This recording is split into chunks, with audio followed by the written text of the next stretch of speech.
আজকে শেয়ার করব খুবই মজার আর আমার অনেক পছন্দের একটি রেসিপি।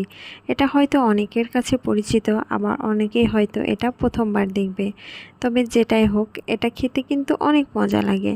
টকটক মিষ্টি মিষ্টি আর পোলাওয়ের চালের সুন্দর একটা ঘ্রাণ, খেতে অনেক মজা লাগে এটা।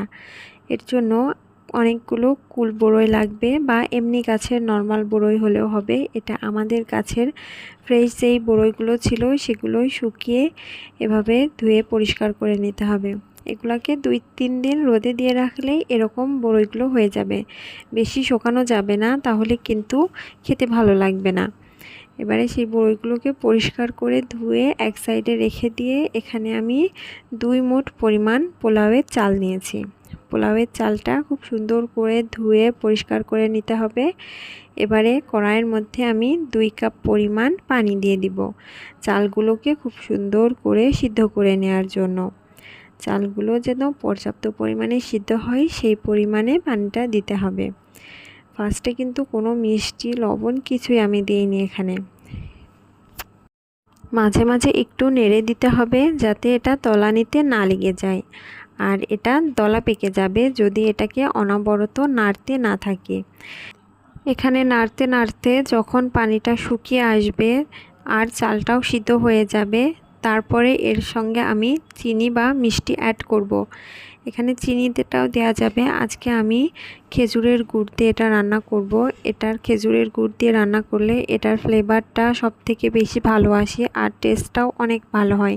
তবে এখানে চিনিটাও দেওয়া যাবে। আমি এখানে আজকে চিনিটা ব্যবহার করিনি, গুড়টাই দিয়েছি। আর দিয়ে দিব একটু সামান্য লবণ। মিষ্টি কিছুতে অনেকে লবণ পছন্দ করে না, আবার অনেকে লবণটা দিয়ে থাকে। আমি এখানে সামান্য চিমটি পরিমাণ লবণ দিয়েছি, আর দিয়েছি একটু নারকেল কোড়া।